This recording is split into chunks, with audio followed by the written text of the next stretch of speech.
Hello everyone. So today I just want to share and talk about my experience in the last couple of days of using this script that I wrote for creating a short.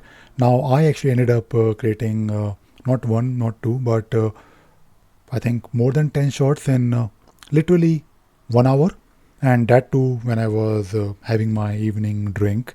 Now the thing is that I for a long time decided not to create short for a couple of reasons. Number one, I don't like it. Number two, I thought I don't really have, even if I want to, I don't really have a lot of time to create like more shots. And also, number three, I realized that if you look at the shots that people are creating these days, there is usually like some text on top of it. So I wanted basically uh, to not spend too much time and also not dislike this process of creating shorts and also write short like text on top of it, subtitles. Now what I of course did, I tried a couple of things.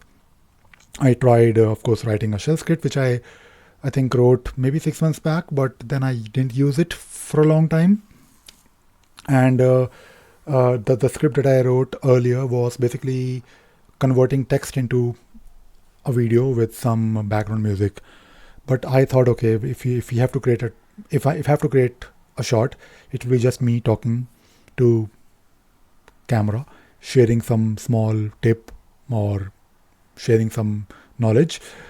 And what I ended up doing, I ended up writing one more script, which is something that I showed in the video. But you can of course uh, get some ideas from how I did it. It is of course not really super complicated. When I was working on the script, my intention was to just create a short uh, video of 1 minute and write some text on top of it. So if I have to show you, let me just show you one of the short, if I can find it. I think, yeah, let us take a look at this one. Yeah, so this one is good, I think. So if you look at this short here, there is of course text, and there is like a bulk actions in like Jira and then training.sparksys.com, and this looks actually quite good. I'm personally very happy with the outcome. Now initially my intention was not to even write subtitles, but then I thought, okay, if I'm doing it, let us just add a subtitle, and I was also willing to do it manually by writing the subtitles. Now I tried Kdenlive, because when you're doing this in Kdenlive, you can just insert a subtitle and you can watch the video and you can write the subtitle. Now it is still a time consuming process to create a 1 minute video, and I basically include everything. Number one, you have to first record the video. Now for recording a video, I can of course do it from my mobile phone, I can do it from my DSLR, and once you are done with recording the video, you want to then transfer the video to your computer and then open it in Kdenlive and then do some editing. And if you know that you're going to use Kdenlive, then you will of course end up recording maybe not 1 minute, but maybe a bit more than 1 minute, because you want to leave some scope for editing. And then of course you will create a subtitle. You will then in Kdenlive you can of course have some templates, so you can quickly insert that header on top, and then of course you will export it. So it is for doing like a 1 minute video, you can spend easily maybe half an hour, 1 hour. It is too much, right? It is not really. It is extremely an inefficient way to do some content production. Of course, many people do it because they rely solely on the content, but that is not really the case for me. For me, my content is there for, I feel good doing it. At the same time, it helps me indirectly and of course directly, but it is not really the priority for me. And I don't really want to spend too much time creating shorts. So what I did last week, like in the last couple of days, after I'm done with my work, usually after 5 o'clock or 6 o'clock, I don't do any like proper work. I do sometimes work, but mostly I don't. I prefer watching TV or going out for a walk. So I usually have like my tripods. I have like 3 or 4 tripods always, big tripods and small tripods always somewhere with me. I have multiple mics. So I basically make it very easy for me to do something like video recording. So let us say if I'm having my drink, or I'm watching TV, and I realize, okay, now I can talk about something. I'll just create 4 or 5 videos, like 1 minute video, and of course I make it a point to record it under a minute so that I don't really have to edit it. So that is of course important for me. So basically those 1 minute videos are recorded in 16:9 ratio, and then I just copy it in my computer. And good thing about using shell scripts is, or basically using terminal based utilities, is that you can do things for all the files in a directory. For example, if you want to, let us say, generate the subtitles using Whisper, you can do that by using let us say you have a folder. We have 10 videos. You can then make sure those videos have like different names. Of course, it will have different names, but because the script that I use will generate a subtitle by looking at the video file name and then generate the subtitle with the same name.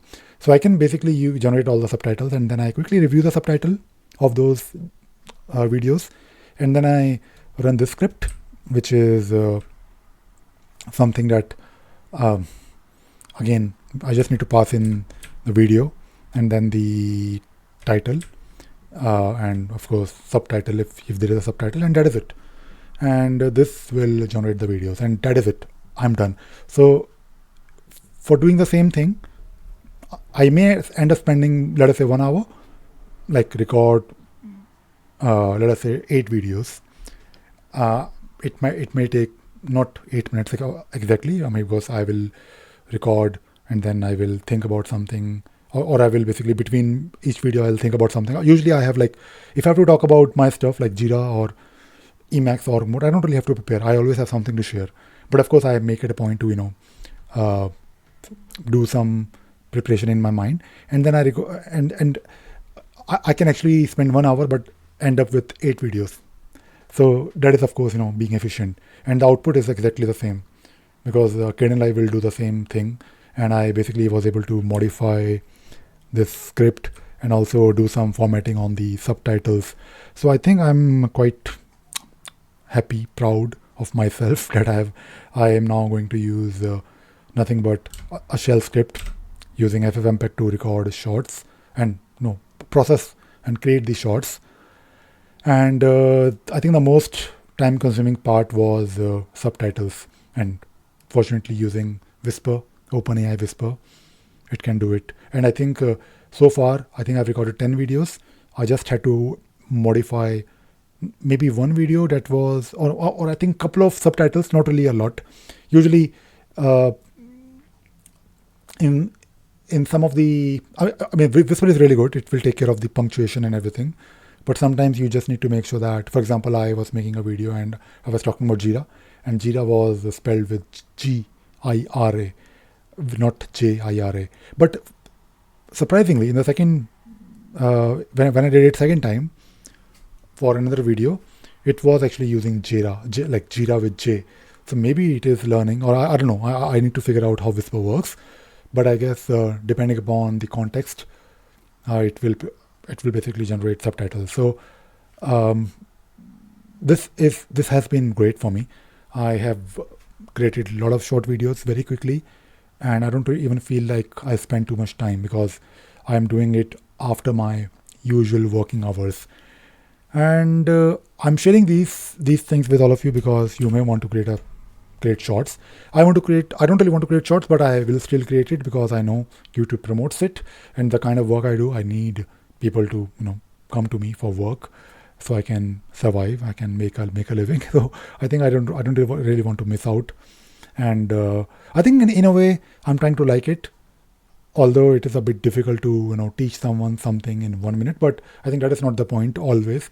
You may not be able to train or help someone or share something useful in just 1 minute, maybe 10 minutes, but it is more about you are talking about something and people relate to you.